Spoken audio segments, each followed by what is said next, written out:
Heart first leadership isn't what you say, it's how you show up, how you regulate, how you communicate, and how you execute when it matters most. We are Heidi and Ryan Sawyer, and you are listening to the Heart First Leadership Podcast. Welcome back to the show. Today, I'm going to talk about 3 simple steps that helps you create and construct a new life. And I know these 3 steps work because I have worked with them for many years now. And anytime that I get these 3 mixed up, meaning that I start to do them in the wrong order, things seem to become a lot more of a struggle and seems to be more obstacle. So let me give you a little bit of context before I go into what these 3 steps are. When you're in a place where you want something to be different, maybe it's a dark place and you're in that room where there's no windows, it's dark, you can't find the door handle because you can't get out. It's reoccurring thoughts that are intrusive. It's maybe constrictive emotions. Maybe it's self-sabotaging behavior. That's one experience, obviously, that a lot of people may be experiencing and want to find a way to get out of. Or maybe it's just a life where you kind of got to a spot where you feel like you're on this bit of a plateau and it just feels like there's lack of meaning and you really want to strive towards purpose in life, but you just don't know what the next step is. Both of these experiences feel constricted. Both of these experiences feel limiting. Both of these experiences feel dense or even potential darkness. And here's what I have learned that has been so incredibly helpful for me is that if you try to create the strategy that's going to get you out of that experience from that experience, it becomes very, very difficult. Your mind, your brain will collapse time when you're in those experiences, whether it be in business, life, relationship, whatever it may be, in life in general. When you want something to be different, your brain will collapse time to make it feel like this is how it's forever going to be. So from the beginning, to conserve energy, your brain is doing this and it feels like there's no way out. It feels like there's no hope. It feels like there's a sense of hopelessness. So what's the point of even trying to do something different? As well as when your perception narrows, not only has it collapses time, but your perception narrows, which means that you're only able to see about 30% of what's actually right in front of you, which you're going to miss opportunity. You're going to miss the potential for growth. You're going to miss a way or a solution out. So to try to recreate a new life from the same level of mind is incredibly difficult. We have to create a new level of mind as much as you possibly can before you begin to develop the story and the strategy that helps you to actually create that and take action towards it. So how we're currently thinking and feeling in this moment is creating the next moment. Right? In the last few podcasts, I've been kind of talking about this same topic in different ways, but my current life is based upon what I was talking about a few days ago or weeks or months ago, right? It's basically on a 30, 60, 90-day cycle. And even science shows that we are completely being recreated from the cellular level every 11 months. So if you really, truly commit to creating a new version of yourself, a new path, a new strategy, that in 11 months from now, your life should be completely unrecognizable compared to what it is right now. So we know that this moment is entangled with the next. We know that we are creating our experience in the next moment based upon our current state. And our state is how we are thinking and feeling and behaving. So from a fundamental level, instead of trying to create the strategy to get to where you want to go from this state, let's flip the orientation, right? So many times people try to create to-do lists, do, action, action, action. I got to just figure this thing out. I got to fix all the puzzle pieces outside of me. Then I'll feel better and then I'll take the action.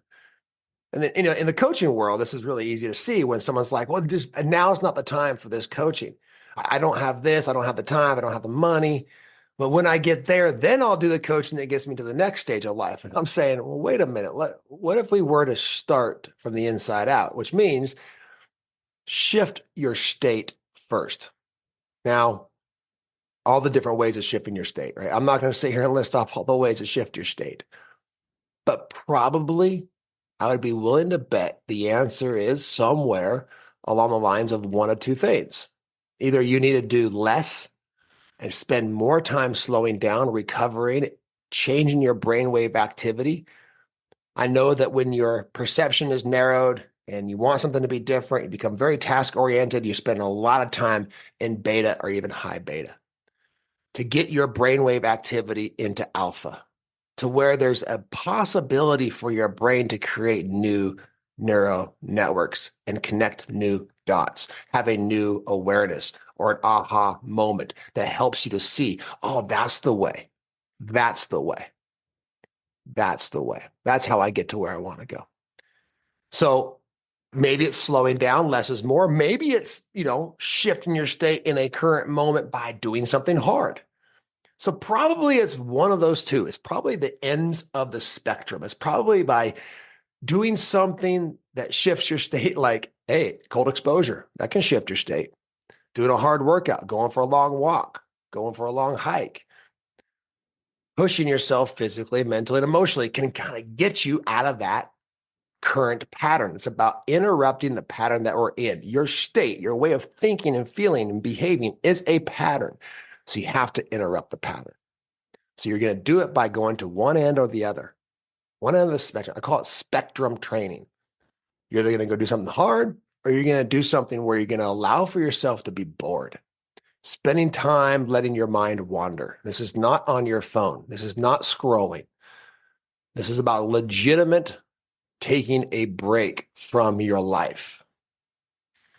So again, there's 1,000 different ways we could talk about shifting the state and learn how to cope with stress, but this is about a pattern interrupt, taking a break from your life and either doing something out of the norm that's hard and uncommon to shift your state, or doing something that is completely decluttering your life, slowing way down, changing your brainwave activity to allow for a new possibility to arise. Then, once you've shifted your state, then begin to flip the story in your mind. There's a current story that's running your life. There's a story that you're telling yourself or about the world that is creating the next moment. We are storytelling machines and we live the story that we are telling. The story we're telling now is creating tomorrow. So tomorrow is already being created by the story you're telling right now, but you're not going to be able to write a new story until you shift your state. Really, really difficult to write a different story from a lower state of mind. We cannot write a new story from the same level of mind that created it. So you have to shift your state to a higher state, to an altered state through brainwave activity, potentially recovery, rest, nature, sun exposure, hard things, cold exposure, whatever. Pick one end of the spectrum. And you'll find your center where you can then return to the story that you've been telling and write a new story. Write a story that serves you. Write a story that you get excited about. Write a story that scares you a little bit. Write a story that builds you up to take action. Then once you have that story that you want to tell, that you want to live, then you can develop the strategy. Then you can develop the action plan. Then you can start to say, okay, now that I know where I'm going. I've shifted my state. I've written the new story. Now here's some actionable steps. Here's some micro goals. Here's some things that are measurable, time-bound, achievable things that I can go take action on right now to move the needle towards that experience.